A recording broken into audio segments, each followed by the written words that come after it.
Comunicando Direito. Apoio Cultural. Soster Imóveis. Farmácia Sanar.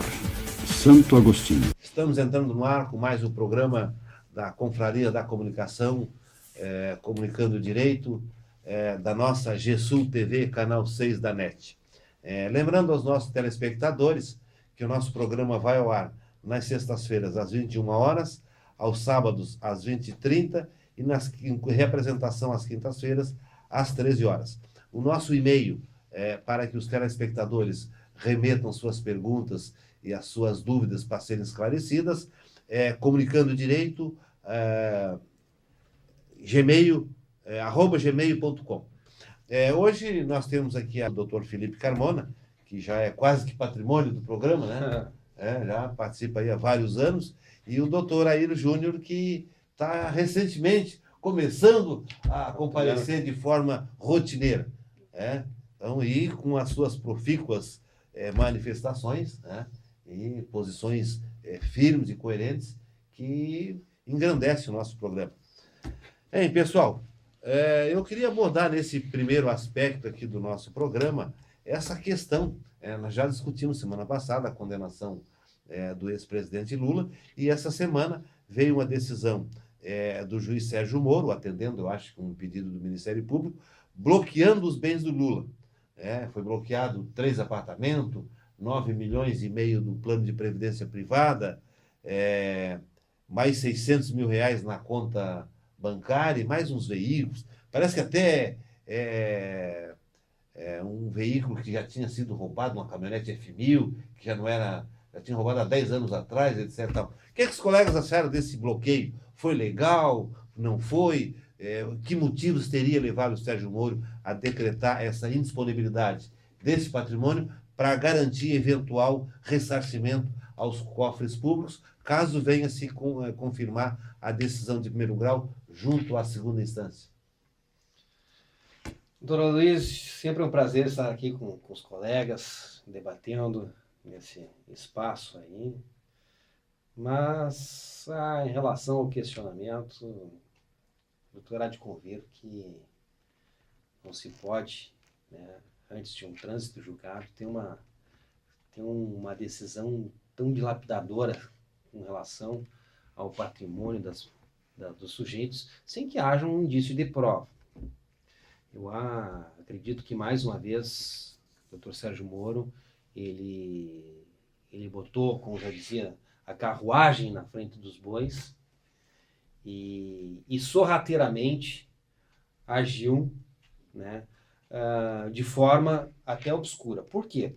Porque o que foi noticiado aí, dizem que esse pedido de indisponibilidade dos bens de Lula fora ocorrido em outubro de 2016. Até então não tinha nenhum despacho, nada, uma conclusão com relação a esse pedido de indisponibilidade de bens. Bom, de outubro até início deste mês aí, o juiz Sérgio Moro ficou silente com relação à sua provocação. E de um dia para o outro, de forma em sigilo do processo, define que todos os bens do ex-presidente Lula deveriam estarem disponíveis. Acredito até, inclusive, prejudicando a sua subsistência. Prejudicando a sua subsistência por quê? Nós sabemos, nós operadores do direito, que uma penhora online, um Bacen, como dizem, ele retira todos os valores ativos da conta, e elimina todo o saldo positivo. O presidente Lula, certamente, ele deve ter alguns gastos que fogem até a regra de uma pessoa comum, porque, como ex-presidente, ele tem a questão de segurança, tem a questão de locais públicos que ele não pode frequentar, restaurantes, empregados que ele deve manter para a sua própria subsistência. Ao retirar todo o seu patrimônio ativo da sua conta, Nós vemos já de imediato que há uma abusividade com relação a essa situação. Bom, é claro que o doutor vai me dizer assim, tá, mas se a pessoa sabe que vai ser penhorada, ela não vai deixar esse dinheiro na conta. Eu concordo. Mas, para que haja uma medida drástica disso aí, a gente tem que ter também um fundado receio, uma expectativa de que aquela pessoa estava frustrando ou estava tentando frustrar uma possível execução. E me parece que não era o caso do presidente Lula, porque ele em nenhum momento da instrução processual fugiu aos atos que fora intimado e muito menos vendeu os seus bens ou desfez de maneira a fraudar, digamos assim, uma possível responsabilização. Tanto é que se ele tivesse algum receio de questão do dinheiro, da penhora do dinheiro, já não estaria, estava no nome da Marisa, estava no nome do filho, estava no Uruguai, estava lá que nem Cunha nas Ilhas Virgens, Caimã, enfim. Mas pode ter outros dinheiros que estejam para lá. Olha, bom, aí o que a gente está vendo no caso em concreto, né? Desses políticos a gente não pode esperar nada. A gente não pode esperar nada, mas assim, há de concordar, né, que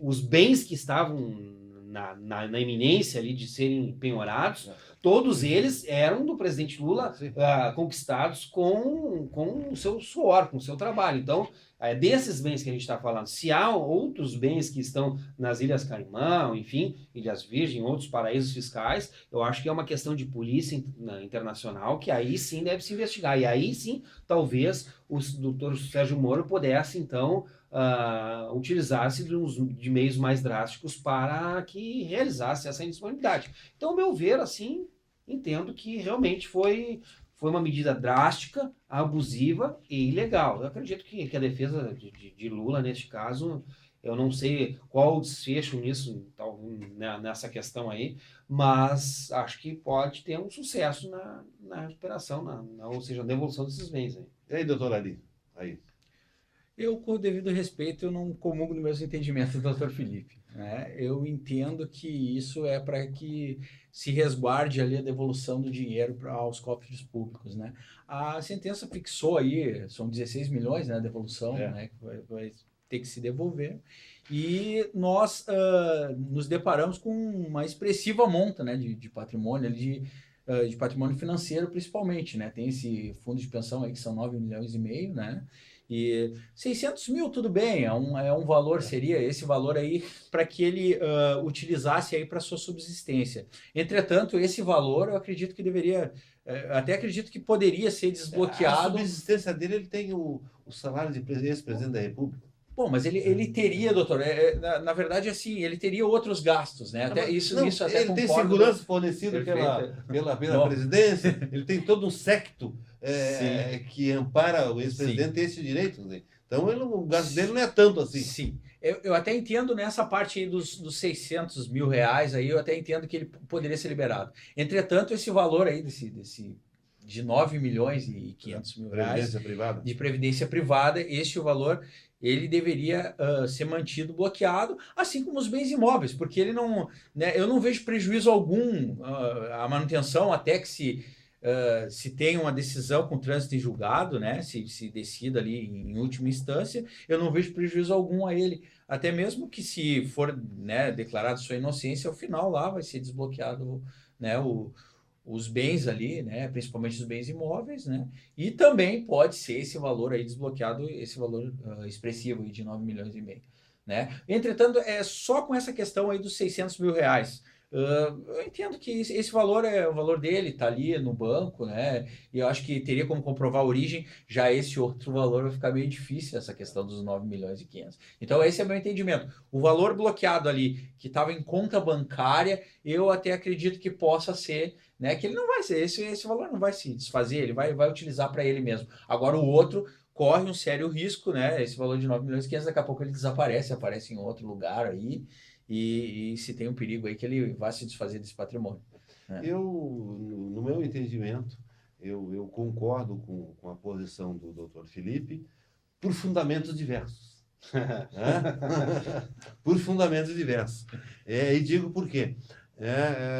No meu entendimento, eu não diria que foi ilegal, eu não diria que foi precipitada, porque há elementos, a sentença condenatória. Sim, sim. Então, ou seja, a lei permite a ele que possa fazer isso. Então, me parece que não seria ilegal e nem abusiva. Agora, na minha opinião, ela era desnecessária. Né? Ela era desnecessária porque se sabe que essa condenação dele pode ser revertida no segundo grau. Eu não acredito que vai ser revertida, mas pode. A gente nunca sabe essa o que possibilidade, a sim. gente nunca sabe o que vai acontecer no segundo grau. E, na minha opinião, se mantido esse bloqueio, isso pode acarretar prejuízo irreparável a ele.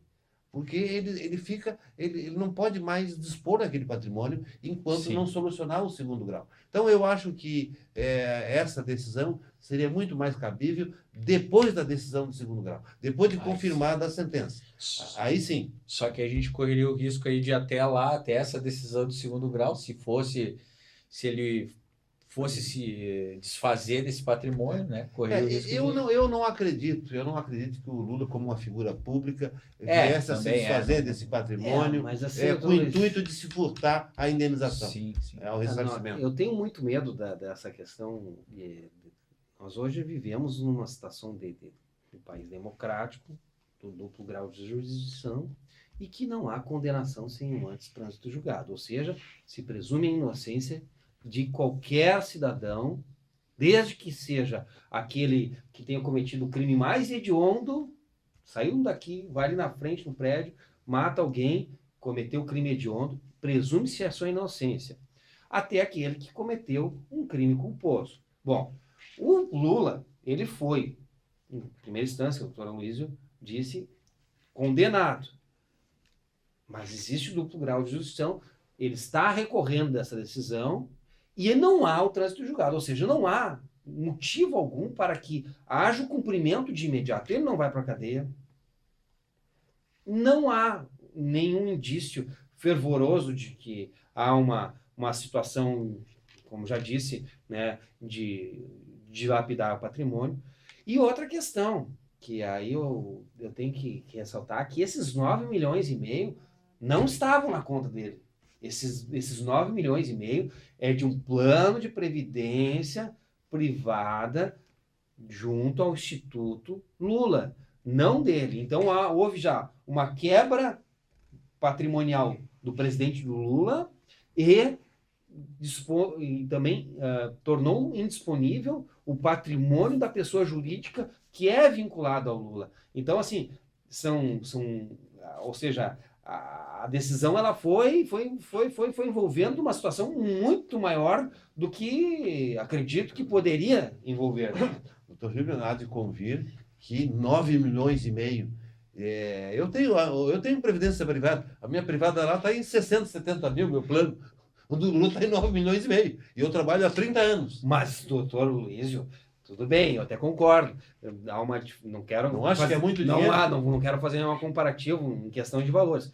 Mas quem dirá que essa previdência? Eu não sei. Eu não sei se essa previdência privada não era para todos os funcionários do Instituto Lula, se era para a Marisa, se era para todos os filhos. Então é bom trabalhar no Instituto Lula. Não sei.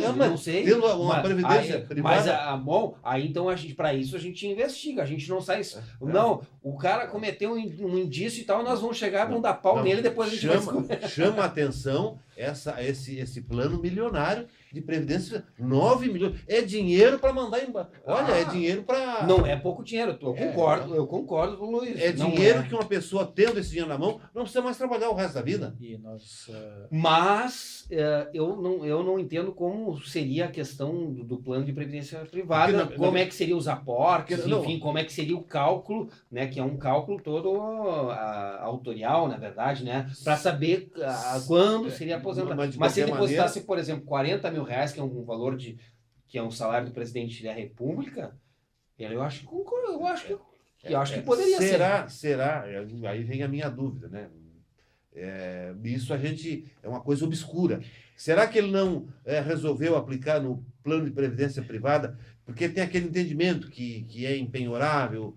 Há uma discussão sobre essa matéria. Se é empenhorável ou não é penhorável os valores do plano. Né? Pode. Então, quem sabe? Pode, quem sabe que talvez não seja isso, mas pode ser, né? Porque se ele aplica lá numa renda fixa, num outro investimento qualquer, aí poderia... A justificativa para chegar a esse valor fora no sentido de que as palestras, todos os valores oriundos das palestras eram aportados nesse plano de previdência privada. O que acontece é que o presidente Lula, que eu saiba, eu não sei, não tenho fonte segura, mas ouvi falar que chegou a cobrar R$500 mil por uma palestra. Mas essas palestras estão muito suspeitas também. As palestras bom, então, aí a gente tem que desconfiar até da sombra, doutora Luísa.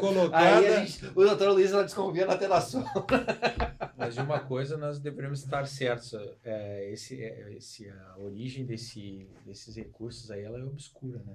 Ele poderia ter declarado isso, pelo menos não chegou ao nosso conhecimento. Bom, mas aí ele cairia, né, num outro crime, mas né? Se fosse obscuro, daí seria uma questão de lavagem de dinheiro. Não, mas para questão de campanha política, ele deveria declarar o patrimônio dele quando, né, Não, mas acho que a questão da declaração declaração do imposto de renda dele é correta. A questão é essa questão do Instituto Lula, que aí houve a vinculação. Ele só não declara no imposto de renda aqueles bens que estão no nome da pessoa terceiros. Não, de terceiros, sítio da Atibaia. Mas aí vamos voltar todas aquelas discussões do sítio. Esses aí não puderam ser bloqueados, que não tá. Não, eu acredito que o juiz Sérgio Moro, ele mandou bloquear esses bens. O triplex será que foi bloqueado? Não, então não era dele. Não, mas é outro processo. Mas eles envolveram tudo. Bom, ele bloqueou aquilo que está registrado no nome dele, porque aí não há controvérsia. No meu modesto entendimento, eu acho que o Sérgio Moro decretou o bloqueio desses bens como uma resposta ao Lula. Porque depois da condenação, ele está dizendo que eu vou voltar à presidência, eu vou fazer, eu vou acontecer, eu vou prender gente. Eu acho que ele até estava brincando quando disse isso. Que eu vou prender, porque eu não vou ser... Prometeu fazer um monte de retaliação. Eu acho que isso aí foi uma resposta dele. Se ele tivesse calado a boca, eu acho que ele não teria mandado sequestrar. Mais uma pessoa normal utilizando o poder da capeta. Bom, mas com motivo justo. Porque o outro saiu dizendo isso e aquilo, então ele tem que mostrar para ele o império da lei. Bem, nós vamos a um breve intervalo e já voltamos. Comunicando Direito. Apoio Cultural. Soster Imóveis. Farmácia Sanar. Santo Agostinho. Estamos de volta com o nosso programa Comunicando Direito da Confraria da Comunicação da GESUL TV. Agora, nesse bloco, nós vamos abordar uma questão que foi muito polêmica essa semana que passou, que foi a adoção de uma medida do governo alterando o imposto do PIS e COFINS sobre os combustíveis. Isso deu uma gritaria geral. E o que os colegas acham dessa atitude do governo aplicando esse aumento no combustível? Olha, mais uma vez, né, doutora Luiz? A gasolina aumenta e o povo se vê obrigado a consumir esse fóssil, né, que muitas vezes não tem como desviar de não utilizá-lo. Infelizmente, um governo que nasceu de um golpe, que ia vir por uma questão de uma melhoria, de uma evolução, que as empresas iam acabar aumentando o seu faturamento, aumentando o emprego. A gente está vendo justamente o contrário, né? Aumento de combustível, aumento de impostos, aumento de preços, desemprego aumentando, direitos sociais sendo retirados. E aí, né, há uma discussão, inclusive jurídica, aí, com relação à possibilidade de haver esse reajuste, né, no prazo que fora efetuado pelo governo, inclusive por decreto. Então, se poderia ser por decreto esse reajuste, não poderia, se poderia ser antes do prazo de 90 dias, não poderia.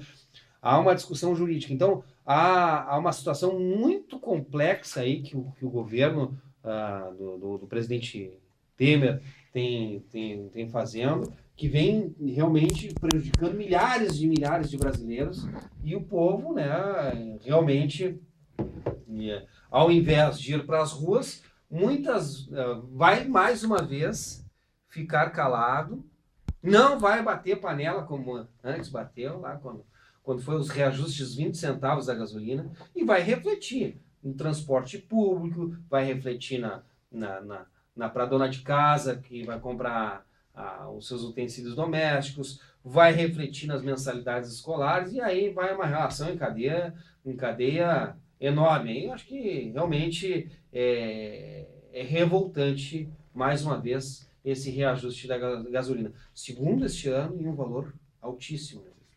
Doutor aí. Eu acho de um todo abusivo também, né? E feito a surdina pelo presidente da República, né? Foi de uma hora para outra, se veio esse decreto, ocorreu esse aumento, né? A maioria dos postos de gasolinas nem esperaram a notícia, né? Na verdade, ser publicado esse decreto e já havia aumento diretamente, né? Nós temos hoje uma discrepância aí chega a dar uma discrepância de em torno de 20 centavos de posto para posto, né? E isso, infelizmente, acabou refletindo em quem? Né? Na população, né? Que é a parte mais frágil. Isso aí reflete diretamente na produção, na cadeia de produção, né? Nos transportes, né? Acaba afetando também a questão do transporte público, né? E como nós estávamos falando, é um aumento que é numa parte que não há como a gente se furtar, né? Nós até que nos utilizamos do automóvel no dia a dia, até podemos, né, economizar de certa forma, mas a produção não pode parar, né? O transporte público também não pode parar, e isso certamente virá refletir na questão de aumento aí, né, de outros produtos aí. Vai aumentar por causa dessa questão. Né? Eu acredito que essa medida foi totalmente inoportuna para esse momento que o Brasil enfrenta de desemprego. Por quê? O aumento do combustível não é a refinaria que vai pagar, não é a produtora de petróleo, não é o posto de combustível. Quem vai pagar o Zé Povinho. Porque o aumento do imposto, ele recai no bolso do espoliado consumidor, né, que já não aguenta. E isso vai refletir na economia, porque o nosso país ele é movido a transporte, que utiliza o combustível. Então, na minha opinião, isso vai aumentar o custo de vida, vai tornar o povo mais miserável e, na minha opinião, esse aumento ele foi adotado para aquele incompetente lá de Brasília, como é que dizia o Antônio Carlos Magalhães, mordomo de filme de terror, para cobrir um rombo lá do governo. Pode ser o diabão também. Para cobrir, ele parece que tem um déficit de 139 milhões, só com esse aumento parece que ele esse ano já arrecada 10 bilhões, ou seja, ele já arrecada 10 bilhões para cobrir esse déficit, mas na minha opinião, isso é consequência daquelas emendas que ele distribuiu à torto e à direito para comprar votos, para ficar favorável, para votarem favorável à rejeição do processo criminal. Então, na minha opinião, está diretamente ligado a esse dinheiro que ele distribuiu lá, a Deus dará, para todo mundo, para todo deputado que fosse a favor da rejeição da denúncia. Não, e é incrível a forma como, né, se está tentando sugar do povo brasileiro, né, valores para acabar com esse rombo. Né? Nessa semana ainda também saiu noticiário sobre os planos de demissões voluntárias. É um absurdo esse plano. Para que os empregados da ativa pudessem se demitir, para economizar e, consequentemente, cobrir o rombo do déficit. Ora, o serviço público já é deficiente. A pessoa sai da ativa e vai para inativa e continua ganhando. Que vantagem tem isso? Que plano de demissão Não, voluntária... ele ganha 15 salários, parece que é 15 salários. Sim, ganha 15 salários, mas ele vai continuar, ele vai se aposentar ele vai continuar inativo. Ele vai continuar inativo pela União, enfim. Então, ou seja, é uma coisa meio esdrúxula, na verdade.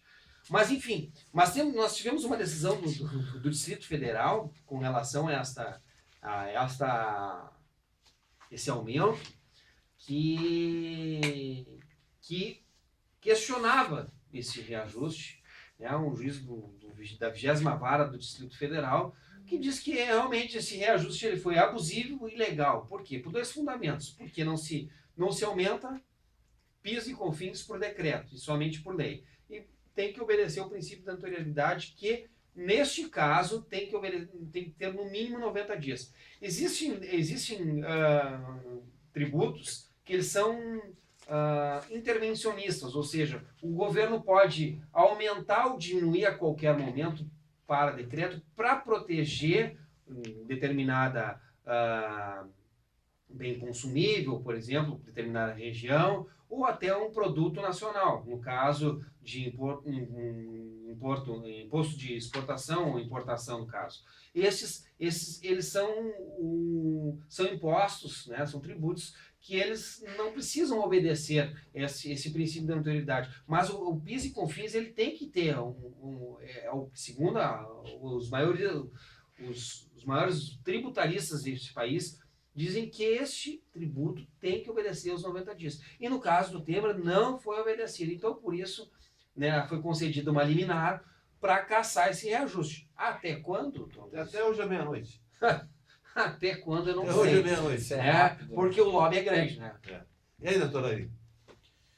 Eu acredito que também essa decisão aí não vai prevalecer, né? Não vai durar muito, até ela é muito bem Durante essa fundamentada. madrugada... Tem excelentes fundamentos, entretanto, eu acredito que amanhã de manhã nós já acordamos a notícia que se mantém, né? E, infelizmente, né, nós temos que, mais uma vez, nos...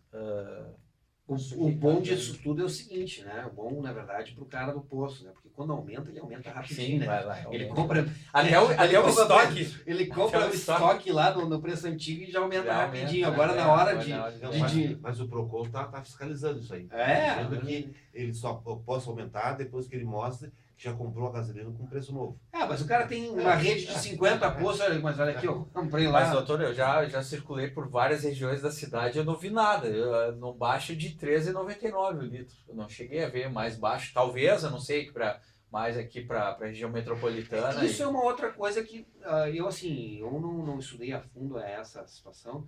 Eu gostaria de realmente entender se algum dono de posto de combustível ou algum exímio estudante dessa questão de preços aí, possa nos responder aí no nosso e-mail, do e-mail para cá. Por que em Porto Alegre se paga mais caro gasolina do que em Canoas, por exemplo, que é do lado? Por que paga mais caro que em Novo Hamburgo, por exemplo, que é mais longe ainda da refinaria? Infelizmente, é inexplicável essa situação. Hoje, enquanto tu paga R$4,09 num litro de combustível, tu vai em Canoas e tu paga R$3,89, já com o reajuste do combustível. Pois é. E fica quase no valor que nós pagávamos aqui anteriormente, né? Que estava R$3,79, né? Por último, já está quase... Agora, essa questão que o doutor Felipe falou do plano de demissão voluntária, que o governo não está ainda, mas está em estudo. Não, é o estudo, é o projeto. Eu acho que é uma outra medida paliativa.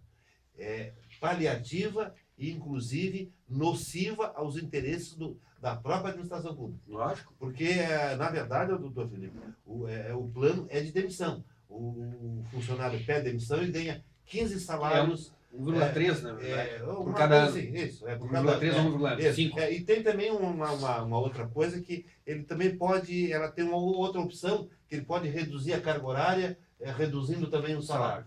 Mas, na minha opinião, isso aqui não resolve o problema. Porque o que adianta?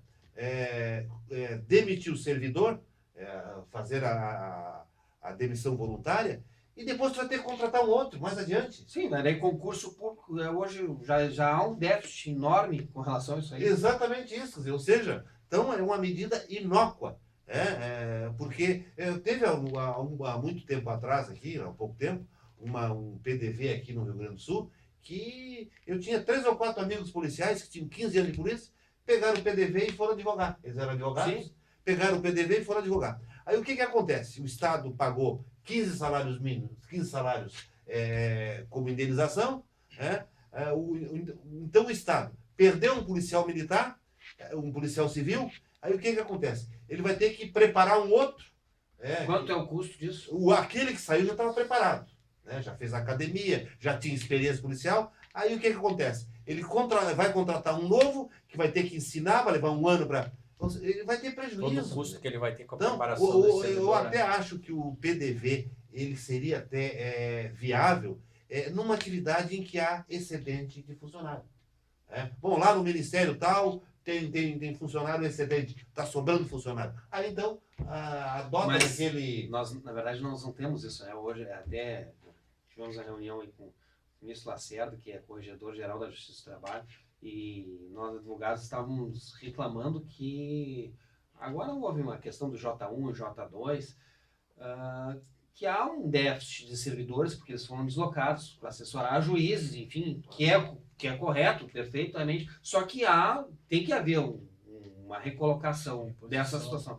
E o Rio Grande do Sul, né, embora seja aconselhado ter 19 servidores em determinada vara, tem 13, e é um dos melhores do estado, dos estados da federação. Ou seja, já há um déficit de 6 funcionários. Aí vem com PDV, se 3 pedir lá, já fica com 50% da capacidade.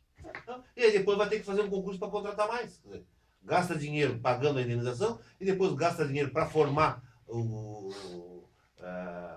dar a formação do funcionário.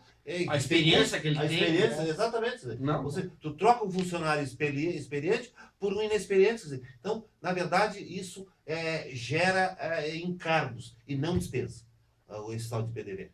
Mas isso não é visto como uma política de futuro, né? Uma política de agora, porque o que eles pretendem na verdade, acabar com o rombo hoje. Né? Sim, mas o rombo é hoje. Hoje nós temos que aumentar o imposto, nós temos que demitir tantos.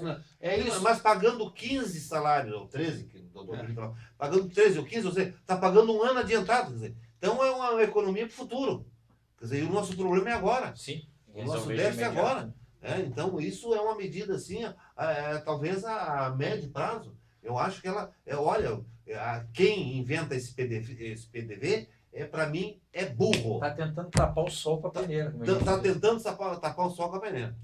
Que às vezes, dependendo do servidor, ele pode ter algum plano, alguma situação, mas assim, pelo ponto de vista do Estado, eu acho que o PDV ele é extremamente prejudicial. Ele deveria... Isso realmente é fora de cogitação uma situação dessa ser vista com bons olhos, como Estado, aí eu falando. Né?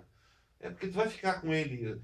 Na verdade, tu vai pagar ele 13 salários, tu vai praticamente pagar um ano sem trabalhar, que é a indenização. Bom, tu vai ficar sem aquele funcionário. Ali adiante, tu vai precisar de um outro funcionário. Porque a população cresce, aumenta a demanda pelos serviços públicos. E aí tu vai ter que contratar outro, treinar esse outro, dar todo o suporte. E... Esse valor já se agrega a esses salários que vão ser adiantados, vão ser pagos. Exatamente isso. Então, acho que em vez de desonerar a folha, ele acaba onerando a folha de pagamento. Eu não sei como se dará a questão, né, de forma que ocorrerá isso, mas, por exemplo, se um servidor, né, falta 6 meses para se aposentar, ele adere ao PDV. Aí ele é burro. Não, mas ele vai... Não, mas ele não vai aderir, mas vai esperar os 6 meses para se aposentar, sair com salário integral. Porque se ele adere ao PDV, ele perde a aposentadoria. Não, aí eu tenho que fazer um exame de sanidade nele. Né? Porque a boquinha do serviço público é boa. Né? E faltando 6 meses para aposentadoria, olha, vai mas eu acho que tem muita gente com medo da reforma previdenciária, que quer atacar justamente o serviço público também, porque já começa por aí, né? Que o serviço público ele tem essa capacidade de manter o mesmo salário enquanto o nativa tivesse. Então, eu acho que o serviço público ele quer um pouco dar uma enxugada naquele que se aposenta para ficar que nem o INSS, que começa com 10 e aí quando vê está recebendo 6, né? Que é o normal da Previdência Pública pelo INSS, né? Que é um prejuízo, não estou dizendo que isso seria correto, mas que é um prejuízo para aquele que se aposenta pelo INSS, E isso talvez é mais um golpe que se pretende dar contra os servidores públicos aí. Na minha opinião, se o funcionário público quer se desligar, que se desligue. De repente ele tenha um outro. Nós tivemos até um caso, um procurador da República que pediu exoneração do cargo de procurador e foi advogar. Sim. Né? Bom, mas aí isso aí ele não deu custo para o Estado. Né? Então, claro que vai ter que preencher essa vaga dele depois de um novo concurso, de qualquer maneira. Não, mas aí normal, não houve, né? não Uma houve. coisa... Exatamente. E é um direito dele. Ele não quer ficar continuar na função pública, é um direito dele de se afastar. Sim. Né? Agora, incentivar através do programa de demissão voluntária, um incentivo a isso, para mim é um verdadeiro absurdo. Eu não sei quem é o autor aí dessa deve ser desses ministros, o Meirelles, mas não sei quem, que diz que é bom. Para mim, se a ideia dele, ele não é bom. Com certeza. Eu acho que não está fazendo... É mais um golpe. É mais um golpe. A gente só vê golpe nesse governo. Eu não diria golpe. Não é só golpe, não tem. Eu não diria golpe, eu diria uma medida equivocada. Certamente, Uma medida equivocada. Nasceu com golpe, vai terminar com golpe. Se fosse favorável ao cidadão e desfavorável ao governo, certamente não viria à tona essa situação. Tem alguma coisa que... É isso aí. Tem Infelizmente, errado. Infelizmente, essas cabeças lá de Brasília, né? Para mim são as cabeças de porongo. Muito bem. Nós vamos a um breve intervalo e já voltamos. Comunicando Direito. Apoio Cultural. Soster Imóveis. Farmácia Sanar. Santo Agostinho. Estamos de volta com o nosso programa da Confraria da Comunicação, Comunicando Direito da GSUL TV. Agora nós vamos passar a fase das respostas aos nossos telespectadores sobre os seus questionamentos que foram realizados através de e-mail. Vamos lá, doutora Eli, qual é a primeira aí? Nós temos aqui, doutora Luiz, o questionamento de um telespectador não identificado. Ele informa que seu pai faleceu deixando bens. Entretanto, também deixou muitas dívidas. Ele pergunta se os herdeiros são obrigados a pagar as dívidas e, em caso positivo, se existe a possibilidade de ficar desobrigado desses pagamentos. A resposta desse questionamento, né, é que os bens deixados pelo pai do telespectador, eles formam o espólio, né, o conjunto de bens deixados, né. Esses bens, eles vão ser utilizados para que se salde o débito, né. Entretanto, se o débito for menor do que os bens, né, o restante é dividido entre os herdeiros, né. Se não sobrar bens que quite as dívidas, né, não se cobra dos herdeiros ali. E ele pode também, né, no caso, o último questionamento ali, se existe essa possibilidade de ele ficar desobrigado, ele pode renunciar a esse direito à herança, né? E aí, neste caso, os bens lá deixados por seu falecido pai, que servem para que se salde esses débitos ali, essas dívidas. Eu só acrescentaria uma questão, porque às vezes pode o inventário ser realizado e não existir a dívida. Essa dívida pode surgir depois. Aí então o herdeiro ele responde pelas dívidas até as forças da herança, ou seja, até o limite do valor que ele recebeu, exatamente. Certamente. Ele pode receber o valor, né, sei lá, um imóvel correspondendo a 25% de uma fração e avaliado em 150 mil, por exemplo, e a dívida for de 200. Paga só 150. Ele vai pagar só 150, mas, ou seja, até as forças da herança, mais nada. Aí quando a dívida é muito grande, aí é aquela resposta do doutor deu, renuncia à herança, quando já se sabe de antemão que muita dívida e o patrimônio não vai cobrir, o melhor é renunciar. Renuncia e pronto, não se incomoda. É melhor. Pois bem, nós temos aqui também o questionamento de outro telespectador não identificado, né? Ele informa que tem uma pequena empresa e um funcionário informou que não quer mais trabalhar, mas não quer pedir demissão e começou a faltar e chegar atrasado. A pergunta dele, que providência ele deve tomar para solucionar esse problema?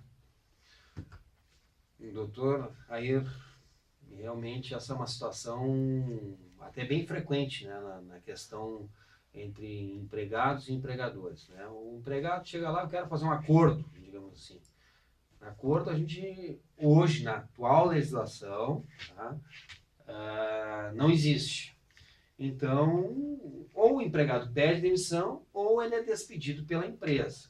Neste caso, como a empresa não quer despedir ele começa a fazer o famoso corpo mole. A empresa tem que tomar algumas atitudes, até podendo tomar uma atitude mais drástica, que seria uma dispensa por justa causa. Seguindo, lógico, né, os passos conforme a gravidade do ato.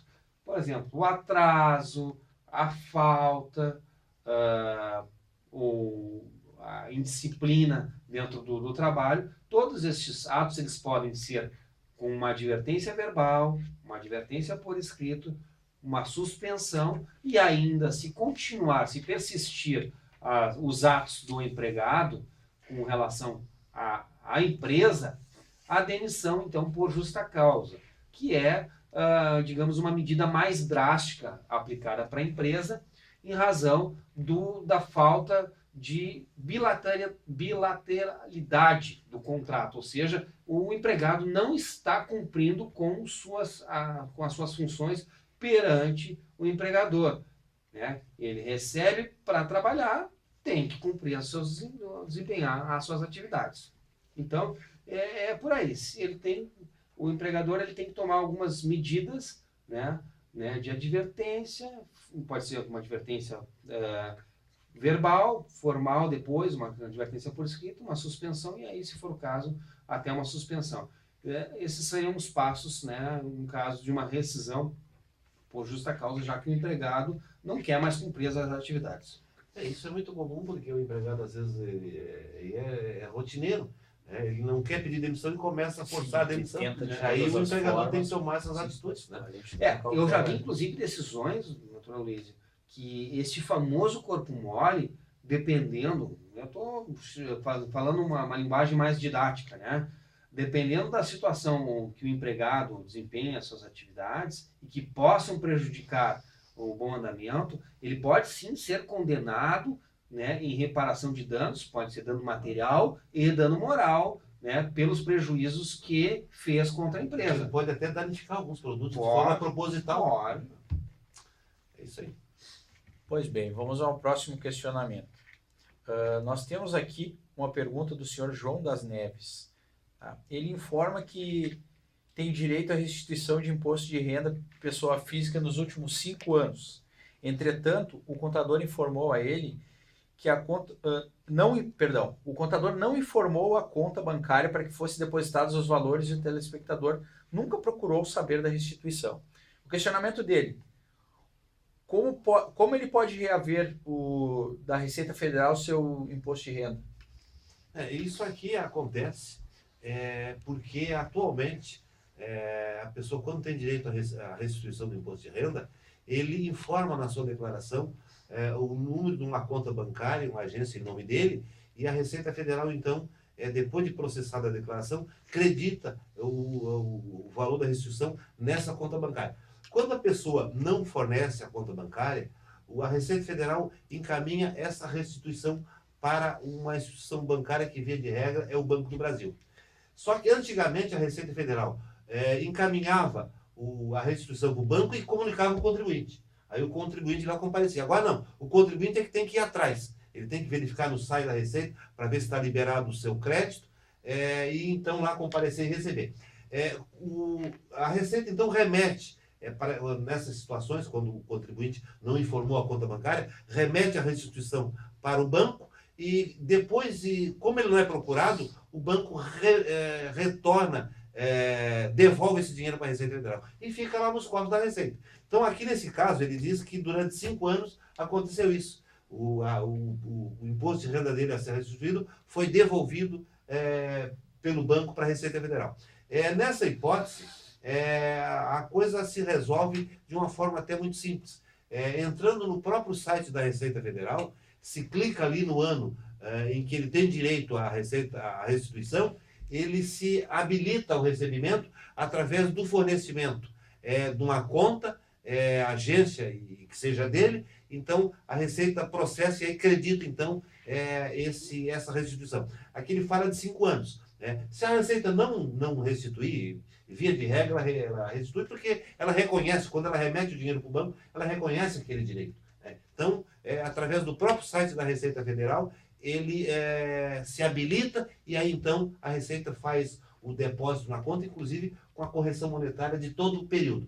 E se ele não conseguir êxito, que é muito difícil não conseguir, via de regra a Receita restitui esses valores, ele pode entrar com ação judicial, salvo se já ocorreu o prazo de 5 anos, porque também prescreve os créditos para receber da Receita, assim como os tributos. Então, a situação aqui é tranquila, através do próprio site da Receita Federal, ele se habilita ao recebimento, fornecendo então a conta, e aí a Receita vai acreditar esses valores na conta dele.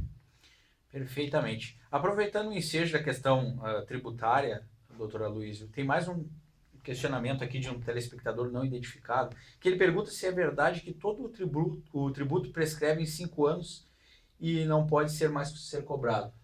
Isso é uma meia-verdade. Ele até prescreve realmente em 5 anos, só que tem que se ater à data do início da prescrição. Às vezes tem um crédito tributário em cobrança há 20 anos e não prescreveu. Né? Ele prescreve a contar de 5 anos, no prazo de 5 anos, a contar da sua constituição. O que é Constituição? No momento que ele é reconhecido como devido. Quando o contribuinte chega lá e diz, eu devo tanto de imposto de renda e vence na data tal. A partir do dia seguinte que eu não paguei aquele tributo, o fisco está habilitado a promover a cobrança. Se ele passar 5 anos e não ajuizar a ação, aí então ocorreu a prescrição. Tem outras hipóteses em que, por exemplo, o fisco ajuiza a ação quando está faltando pouco tempo para prescrever. Aí o ajuizamento da ação, pela nova lei lei de execução fiscais. A emenda 118 de 2005, se não me falha a memória, que o despacho do juiz que determina a situação interrompe a prescrição. Então, dizer que prescreve em 5 anos seria uma meia-verdade. Ele prescreve se constituído o crédito, o fisco não tomar providência. Perfeitamente. Nós temos mais um questionamento aqui de cunho trabalhista, vou direcionar ele ao Dr. Felipe. Tá? Um telespectador não identificado, Dr. Felipe, informa que é vendedor e recebe salário exclusivamente em comissões. Tá? Ele esclarece que no final do mês recebe apenas as comissões, não recebendo os repousos semanais. Ele gostaria de saber se está correto esse procedimento da empresa. Não, a empresa ela é obrigada a pagar os valores de comissões, tá?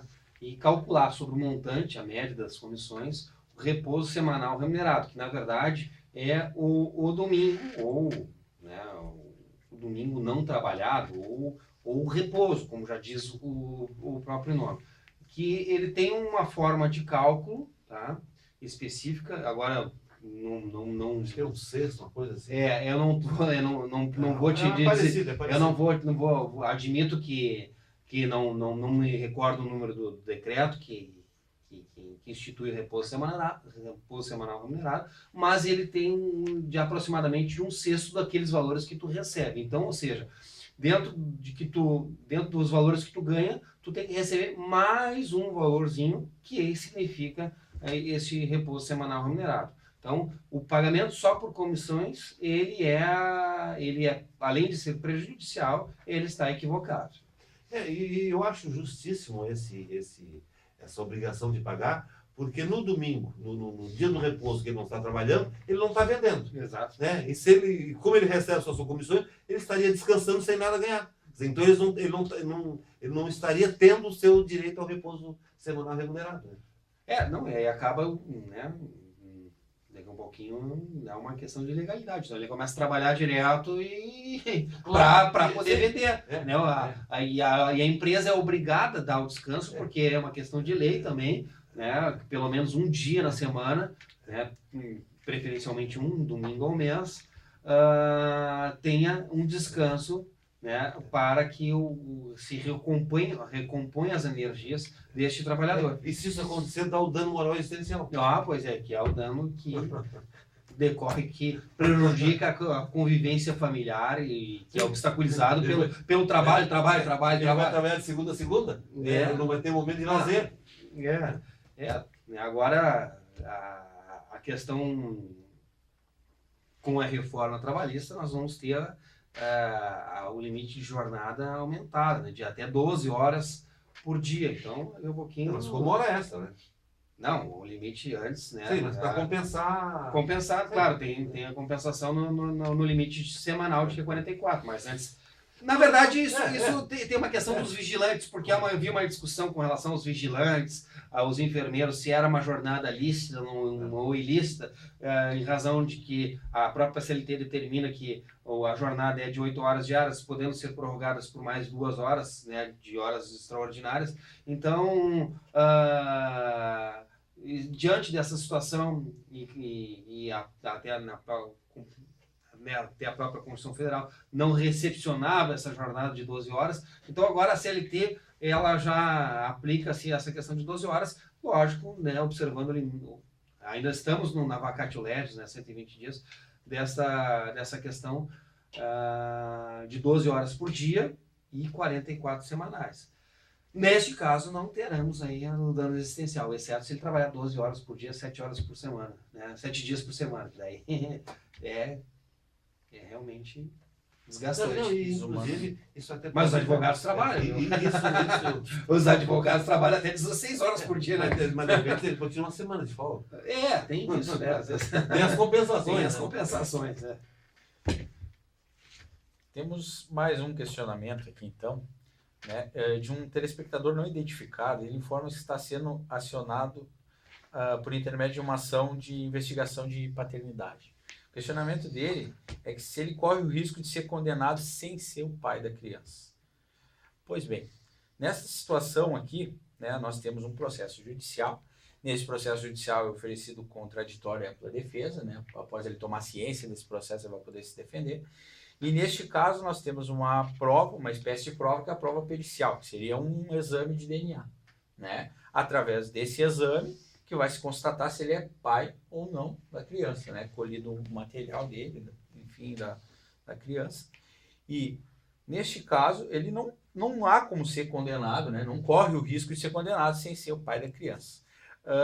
No questionamento aqui, né, não há essa referência, entretanto, pode que seja aí o questionamento do telespectador com relação à questão dos alimentos, né, fixação de alimentos. Nós temos aí fixação de alimentos provisórios e alimentos provisionais. A diferença deles, alimentos provisórios, quando há um indício de parentesco, né, alguma prova que se leve ao convencimento do juiz, né, são fixados aí esses alimentos, né? E já os alimentos provisionais são os alimentos que eles são fixados para que se mantenha a subsistência, né, do postulante, né, e da sua prole até o fim da ação, né? Neste caso, se o telespectador fosse condenado, ali, se fossem fixados alimentos provisionais, ele iria, né, até o final, né, a solução da demanda, né, prestar esses alimentos e não teria direito, no final, se não fosse reconhecida a paternidade, ele não tem direito aí a buscar esse ressarcimento, né? Mas seria só nesse caso, se ele não for, não corre o risco de ser condenado. Haveria o risco antes do DNA. Hoje não tem mais. Antigamente tinha muita mulher que aplicava uma mentira, arrumava uma unha falsa e às vezes a mentira colava, né? Hoje com DNA não tem como. 99. Não tem a mínima. Eu me lembro do tempo da faculdade que a gente trabalhava fazendo estágios e foi ajuizado uma ação contra 11, né, possíveis pais, né? E foram determinados alimentos provisionais rateado entre os 11. Né? E todos eles pagaram. O problema... Então todos os 11 deram uma chegada no... Eu acho que sim, né? Pelo menos havia um indício, né? Que ela achava que sim, né? Não sei se ao mesmo tempo, mas... se foi uma... Mas enfim, o que acontece é o seguinte, depois, né?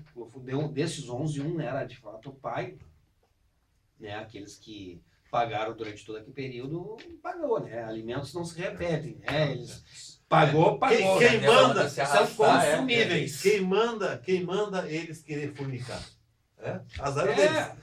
É culpa dos perdurar dois. o litígio, É geralmente. culpa dos dois. Bem, pessoal, estava muito bom esse nosso debate. Nós estamos chegando ao final do nosso programa. Agradecendo a presença do doutor Felipe, Obrigado, doutor aí, e agradecendo a audiência dos nossos telespectadores e dizendo que nos aguardem até um próximo programa.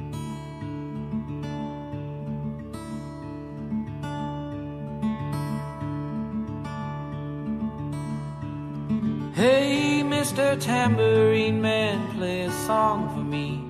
I'm not sleepy, and there is no place I'm going to. Hey, Mr. Tambourine Man, play a song for me. In the jingle jangle morning, I'll come following you. Though I know that evening's empire is returned into sand, vanished from my hand, left me blindly here to stand, but still not sleeping. My weariness amazes me, I'm branded on my feet. I have no one to meet, and the ancient empty streets too dead for dreaming. Hey, Mr. Tambourine Man, play a song for me. I'm not sleepy, and there is no place I'm going to. Hey, Mr. Tambourine Man, play a song for me. In the jingle jangle morning, I'll come following you.